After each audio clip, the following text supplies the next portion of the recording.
மக்களே நிறைய பேர் வந்து இந்த எக்ஸாம்ஸில் அட்டென்ட் பண்ணுறப்ப புதுசாக நிறையா ஒகேபுலரி பார்க்குறோம்க்கா, ஒகேபுலரி ரிலேட்டடாக நிறையா வீடியோஸ் கொண்டு வாங்கன்னு சொன்னீங்க. ஸோ நாளைக்கு மார்னிங் 10:30 இருக்கும். 2.5 மணி நேரம், 2 to 2.5 மணி நேரம் வரைக்கும் இந்த செஷன் போகும். ஸோ இதில் 100 நியூ ஒகேபுலரிஸ் பார்க்க போகிறோம். இது எல்லாமே எக்ஸாம் ரிலேட்டட் ஒகேபுலரிஸ், ப்ரீவியஸ் இயர் எக்ஸாம்ஸில் கேட்ட ஒகேபுலரிஸ். இது எல்லாமே ஃபில்லர்ஸ் ஃபார்மேட்டு, இந்த மாதிரி டிஃப்ரெண்ட் ஃபார்மேட்டில் நம்ம பார்க்க போகிறோம்.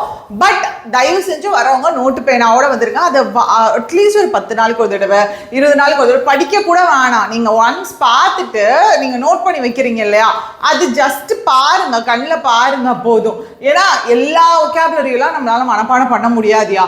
ஆனால் என்னன்னா நம்ம நிறைய ஒகேபுலரிஸ் தெரிஞ்சுக்க உங்களுக்கு தெரியாத ஒகேபுலரி எக்ஸாமில் வந்தால் கூட உங்களால் அட்லீஸ்ட் கெஸ் பண்ண முடியும். இது என்ன கைண்ட் ஆஃப் vocabularyன்றதை கெஸ் பண்ண முடியும். ஸோ கண்டிப்பாக நாளைக்கு 10:30 அட்டென்ட் பண்ணுங்க. நான் ப்ரீவியஸ் இயர் கேட்ட vocabularyஸ்லேருந்து தான் நான் பிக் பண்ணி எடுத்துகிட்டு வந்திருக்கேன். ஸோ பார்க்கலாம் மக்களே, நாளைக்கு மார்னிங் 10:30.